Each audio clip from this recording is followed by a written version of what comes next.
Howdy folks, today I want to talk about the TRN TA1. They are a hybrid set of headphones that are a clone, well at least the shell is like a clone of the Sony Z1R, which is funny. One dynamic driver and one Knowles balanced armature, MMCX connectors, and they're vented. I think that's a vent. Look about like so. I mean, honestly, they didn't really need to try and copy Sony. I mean, it's not like anybody would ever mistake the two headphones, but and they could have had a better fit if they were smaller, probably. Does it matter? No. Cable is like, you know, they're 41 bucks, so the cable is appropriate for a $41 IEM. Yeah, so that's that. Let's just check out the. Let me. We'll do the graph real quick. So there's a graph. You can see that from like the 1K mark. Sorry, let me get my cursor on there. 1K here to what is this? So it peaks a little early. I like it better 2.5 to later 3K, and we're at I don't know 2.2 or something. So we're at like 80 dB to looks about 93, so a little bit more than 10 dB. And then we come down and down and down, and then we got a little harmonic peak here. Of course, the 711 couplers have a peak in that range anyways, and then over here, and you know, the graph doesn't look too bad. I would call this a little V-shaped, considering the amount of bass and mid-rise also being a little bit soon.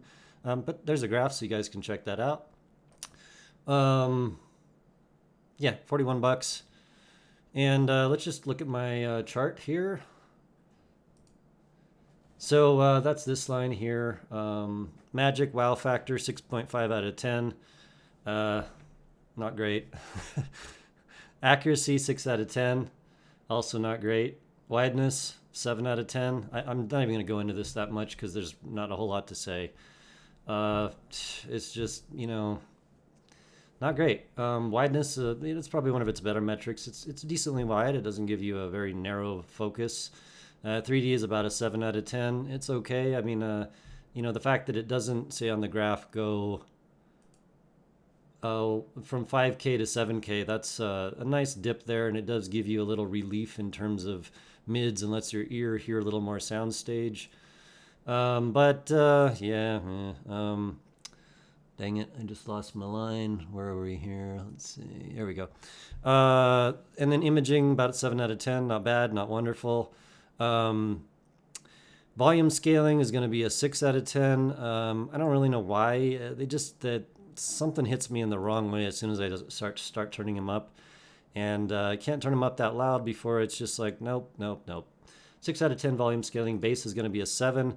They're a little bit rolled off in the sub bass. The mid bass is pretty okay. Then you get to like 35, 30 hertz, and it's like the energy just goes poof, and it's all gone. So there's that, and then we got mids are going to be a 6.5. They're just very dry and uninvolving, and not my favorites at all. We're at mids. Treble is going to be a 6.5. Just bleh. Nothing wonderful about that. You know, it hits me as being like worse than a blonde, actually. And resolution or resolving power a little higher. It's like a 7. It's got a balanced armature in there, nulls. We got a little, the vents, no pressure buildup. Isolation is like a 2 because they just fit me like not well. Binaural is like a 2 at best. And they do sound congested. And then the sub bass roll off it'll give you less slam on tracks that you would want, that sort of thing. I don't know why they rolled that off. It seems like with a dynamic driver they should be able to pull that off okay. And it's like, 41 bucks. Okay, that's not expensive. Maybe I shouldn't be so picky. But then I've got the Tanch Jim Tanyas and stuff like the MH755 and then the blondes. And I mean, what's the point? Not much. All right. So just so this review isn't a big pile of you know what, here is some music that I've been really enjoying. So let me just bring this up. So this girl's name is Tal Wilkinfield, and I just was poking around with YouTubes and checking out some Jeff Beck, who's badass, and I ran into this. I just hit play on it, and I'm like, this is a cool song, but check out the bassist here, man. By the way, I love reggae, so that's, I'm like digging this already. So I'm looking at this bassist and I'm going, wow, is she young or something? Like, she looks really young. And she's playing with Jeff Beck. Looked it up, she's actually, I think, 16 in this.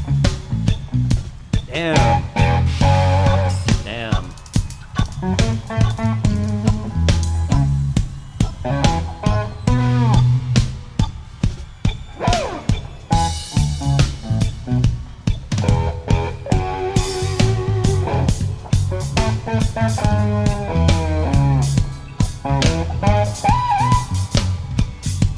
So highly recommended. Check out this Beyond or Behind the Veil. That's a killer little reggae-ish track from Jeff Beck. Jeff Beck's guitar tone and touch and feel is absolutely unique in the guitar world, and there's nothing like him. One more track. This one, all of you looking her up. This is Tal Wilkinfield. She is now in her 30s, I believe, and she has her own band and her own stuff.